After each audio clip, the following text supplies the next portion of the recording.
akan belajar pasal lactose iaitu Lac Operon. Okay, kita tengok dulu soalan. Name the disaccharide involved. Awak tengok susu. What comes in your mind? What is the disaccharide involved? Lactose. Very good, lactose. Okay, so what is the monomer of lactose? What are the monomers? Ada dua. Glucose, galactose. Glucose and another one? Galactose. Galactose. Okay, so what is the enzyme involved in breaking down lactose into glucose and galactose? Lactase. Very good. Mudah je kan?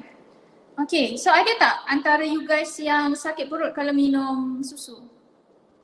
Lactase. Ada. Kenapa? Ada. Lactose yang- intolerant. Yes. Sebab awak lactose intolerant. Ada yang sampai muntah-muntah. Okay, sebab apa? Awak adalah lactose intolerant, meaning that kita punya enzyme, the enzyme in our body, the enzyme of lactase kurang. So sekarang ni macam mana kita nak overcome? Kita akan belajarlah Lac Operon. Lac Operon ni berlaku dalam perut kita. But it is not done by human. It is not by our human cell or animal cell. It is done by bacteria. Kita akan tengok lepas ni. Okay, so Lac Operon. Okay, Lac Operon ni kalau tengok cara penulisan siapa yang buat pasal Lac Operon, remember salah satu rule untuk awak dapat markah yang nak score markah full mark adalah make sure cara penulisan awak kat sini betul. Okay, tengok ya. Lac Operon, Lac ni kalau dalam komputer it is italic. You guys kena italickan dia, sengitkan dia. Kalau you guys guna tangan handwriting, you guys kena make sure underline. So caranya sama ada handwriting, you guys underline ataupun kalau dalam komputer, you guys sengitkan dia. Kalau you guys buat dua-dua, sengitkan dia dan underline memang salah. So salah satu sahaja. Kalau handwriting, underline. Kalau you guys guna komputer, you guys akan italickan dia.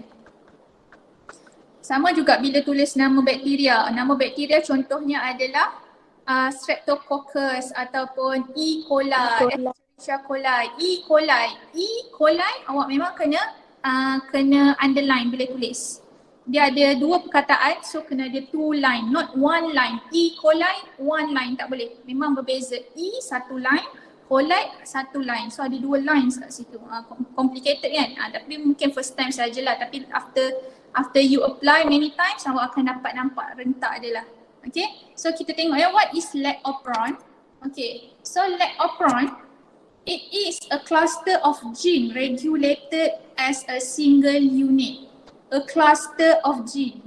Okay, nanti kita akan tengok yang mana kita akan cerita pasal few genes required in controlling lactose. Dan tiga-tiga tu kena kerja sama-sama. Dia tak boleh satu saja berfungsi, yang lain tak boleh berfungsi. So akan ada a set of gene that works together in controlling lactose. Meaning that controlling kat sini dia akan hydrolyze ataupun dia akan metabolize. Okay, dia akan metabolize the lactose. Dia especially bila kita minum susu, time ni lah Lac Operon will be activated. Ada juga nak kata ada je E. coli dalam perut kita ni, bakteria dalam perut kita ni inactivated untuk Lac Operon. Sebab apa? Sebab you guys tak bagi dia lactose. Okay, so kita nak kata Lac Operon is inactivated ketika ni. Gene is inactivated. Okay, next adalah Lac Operon is introduced by Jacob and Monod. Okay, awak boleh tengok gambar ni. Okay, nak kata dah lama dah. Saya sangat suka bila kita tengok saintis yang lama-lama. Sebab they discover something new even though their technology was not as advanced as now. Sekarang ni with the advancement of technology, kita mudah je dapat sequence of gene, dapat apply banyak-banyak teknik, new knowledge. Tapi diorang waktu zaman dulu tu walaupun teknologi ada tapi tak power, tapi they still can discover new knowledge yang mana sampai sekarang kita apply. So patutnya menjadi inspiration for us so that kita boleh discover. There are so many new knowledge that is not yet discovered sebenarnya. So it is us to uncover them, to discover them. Okay. Next adalah the Lac Operon. Okay, the Lac Operon has genes macam saya kata tadi. Okay, yang mana genes ni remember ya, genes will encode for enzyme. Function genes sebenarnya adalah encode. Okay, dia apa yang dimasukkan dengan encode maksudnya dia adalah dia store the genetic information. Dia adalah code for genetic information. Sebab in order for the gene, for example insulin gene to become insulin protein that can be used, they have to be, kita nak kata gene tu they have to undergo transcription and also translation. Inilah yang dimasukkan dengan encode. Sebab encode ni maksudnya dia store genetic information, tapi untuk kita nak dapatkan physical product kita kena undergo transcription and also translation. Okay, so Lac Operon ni dia involved in metabolizing lactose. Nanti kita tengok ya. Okay, next it occurs in prokaryotes only. Apa yang dimasukkan dengan prokaryot? Okay, chapter 2 lepas chapter 6 habis ni kita akan masuk chapter 2. So kita akan guna perkataan prokaryot banyak kali. Prokaryot refers to the organism that has no, macam mana kita nak kata, living cell that has no nucleus. Itulah dipanggil prokaryot. Pro maksudnya before. What does it mean that by before? Before meaning that it has no what?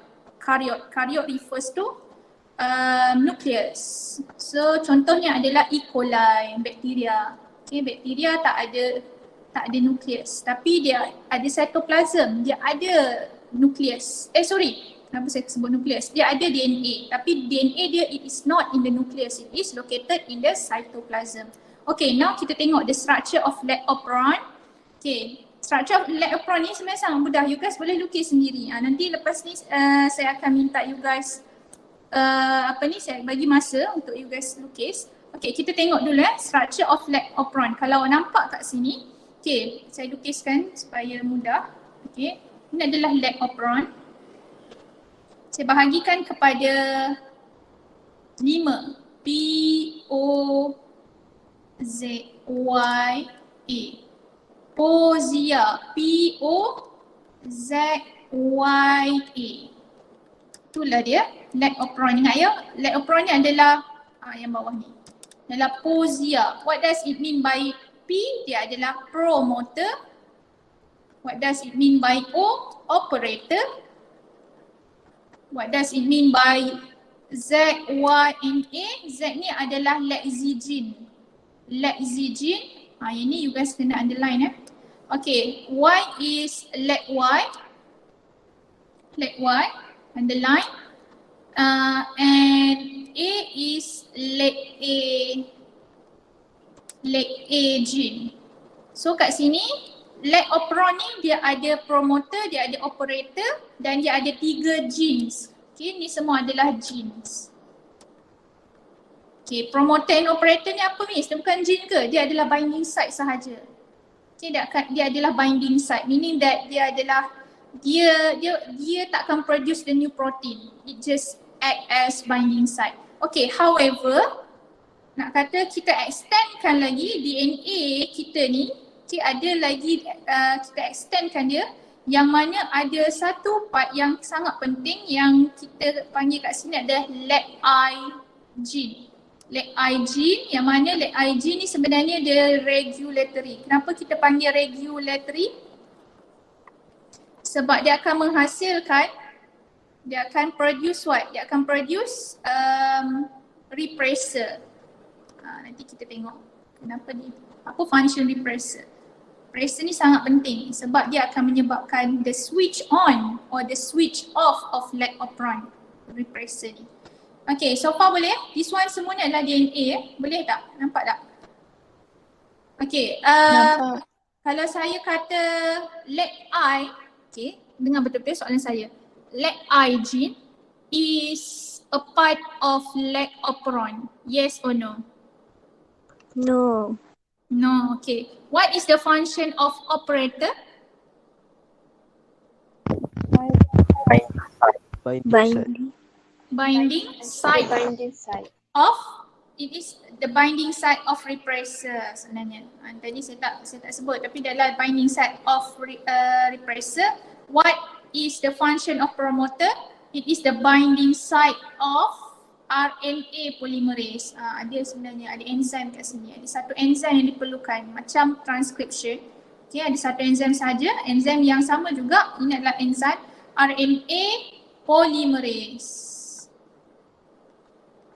Okay. Alright, so kita tengok pula Okay. Regulatory gene which is actually LAC gene. Okay, so LAC gene ni dia adalah gene. Maksudnya dia adalah DNA. And then it will undergo transcription. It will undergo transcription to generate, to produce mRNA. And then it will proceed to the translation. Ni sebenarnya overview je saya bagi ni. Sebab lepas ni kita akan tengok proses. Ni semua structure macam mana boleh terhasilnya repressor protein. Repressor protein. It is a protein. Okay, repressor tadi yang saya sebut tu, it is a repressor protein. So, macam mana daripada LAC gene become repressor protein? Of course, dia kena undergo transcription and translation. Sama juga macam yang ni.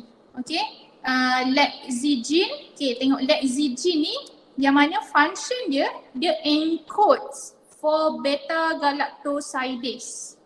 Okay, nama baru kat sini, beta-galactosidase. It is the enzyme. Apa function enzyme dalam buku awak ni, apa dia kata Okay, LAC gene, it encodes for beta-galactosidase which it will break down lactose into diamonomer which are glucose and galactose. Itu function dia. So beta-galactosidase ni adalah enzyme yang mana macam mana dari dia boleh dapat enzyme, dia akan undergo transcription and also dia akan undergo translation. Okay. And then LAC gene sama juga dia akan undergo transcription and translation untuk produce enzyme galactosidase permease. Oh, dia sebut galactosidase. Salah kat sini. Dalam nota awak disebut lactose ataupun permease. Ambil permease pun dah okey. Okay, permease yang mana function permease ni adalah dia macam daripada nama dia sendiri, permeable. Permeable maksudnya dia akan allow something. Okay, what does it allow? It will allow the intake or it will allow the permeability. Kita nak kata the intake of lactose daripada blood masuk ke dalam E. coli from outside into inside. So enzyme terlibat adalah permease. Daripada permease ni awak boleh ingat dia macam permeability. So dia permeable. Okay, dia allow something. Dia allow the intake of lactose masuk ke dalam sel. Okay, and then LAC gene dia akan produce finally trans-acetylase. Macam mana nak ingat trans-acetylase. So awak slashkan kat sini supaya ingatlah trans-acetylase. So the trans-acetylase ni function dia kalau tengok dia adalah buku yang kata dia function dia not yet discovered, tapi kita tengok kalau dalam buku ada disebut transfer an acetyl group from acetyl CoA to beta galactosidase. Peningnya miss. Sebenarnya tak payah terlalu detail pun yang ni, tapi awak boleh ambil lah transfer acetyl group from acetyl CoA. Ni sebenarnya nanti awak akan belajar dalam semester kedua ni, tu beta galactosidase. Okey, tak apa. Saya proceed saja. Saya tak nak detailkan yang tu. Okay, so mechanism of Lac Operon ada dua. The first one, okay, bila lactose is absent, meaning that time ni awak tak minum pun susu. Awak tak ambil milk. There is no milk taken. Awak tak ambil susu. Awak tak minum susu. What will happen? Of course, lactose is absent. Okay, so what will happen? Daripada diagram ni awak boleh nampak ya. Kita tengok dulu step by step. No inducer, of course, because of inducer ni maksudnya akan induce something. It is the starter. So sekarang there is no starter. What is the starter? It is lactose. So there is no lactose, so tak ada starter. So sekarang ni apa yang akan berlaku? Okay, there is no lactose. Saya buat L kat sini. So saya pangkahkan, there is no lactose. So what will happen? Macam biasa, LAC ni dia akan undergo transcription and undergo translation to produce repressor protein. So merah ni adalah repressor protein. So dalam ni adalah step yang kedua. Saya bulatkan. Refers to the step number 2 dalam nota ni sama. And then what will happen to the repressor protein? Okay, the repressor protein can easily bind on operator. Remember, operator is the binding site of repressor. Binding site of repressor. Apa yang dimaksudkan dengan repressor? Dia macam kalau you guys nak kata kalau in Malay language dia adalah repress. Dia akan menyebabkan something not happen. That is repressor. Dia akan repress. Dia akan stop something. So kat sini, once the repressor bind on the operator, what will happen sekarang ni? RNA polymerase will be blocked. Dia tak boleh bind. Dia tak boleh bind dekat promoter. Dia tak boleh bind. Okay, dia tak boleh. Miss, macam mana pula?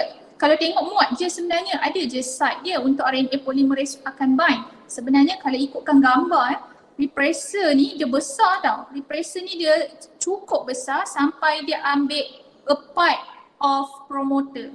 Dia akan ambil a part of promoter, that's why RNA polymerase cannot bind to the promoter.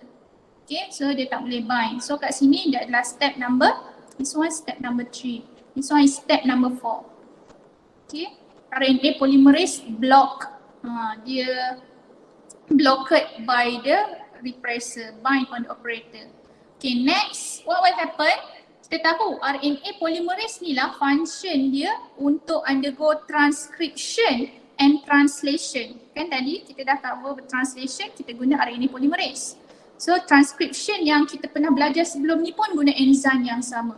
So sekarang ni apa yang berlaku, once RNA polymerase cannot bind, so they will, kita nak kata Lac Operon is inactivated.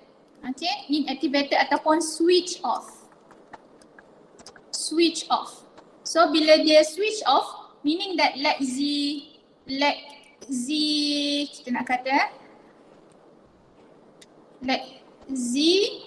Y and Lac A is not activated, so dia takkan undergo transcription, dia takkan undergo translation. Okay, tak ada dua-dua ni. So apa yang akan berlaku? No beta-galactosidase, no permease and no trans-acetylase enzyme produce. Itulah dia. Inilah step yang awak kena buat kat dalam awak punya nota dalam assignment nanti. Dan untuk assignment, tengok ya gambar kat sini. Dalam buku awak, ini sebenarnya saya ambil daripada buku nota awak, buku lemon awak tu. So nak kata Lac Z ni awak kena sambung dengan Lac Y, Lac A. Ini adalah incomplete diagram. Sebab kalau awak lukis stop sampai Lac Z ni, gambar awak tu saya boleh tolak markah. Sebab incomplete diagram. Remember, jangan contribute any silly mistake yang menyebabkan awak kurang markah. Nak kata kalau kurang markah, biarlah point awak yang salah, point awak pada point. Tapi bukan pada diagram ataupun labeling. Okay? Okay, next. Sekejap ya, pukul berapa ni? Saya banyak sangat cakapnya ni. Berapa sekarang ni? Okay, sikit lagi. Okay, what will happen bila awak drink milk? Kita ada lactose. Okay, bila ada lactose, kita minum susu, the inducer is present. Inducer is the lactose. Okay, so what will happen to the lactose? Banyak lactose. Okay, lactose kita minum kan, banyak lactose. So the lactose here will be converted into allolactose. Okay, tadi tak ada, ni sekarang dah ada. Okay, it will be converted into allolactose. Remember, what is lactose, what is allolactose? Dua-dua ni kita nak kata dia isomer. Ingat lagi tak isomer? Isomer refers to the same different physical structure but same chemical structure.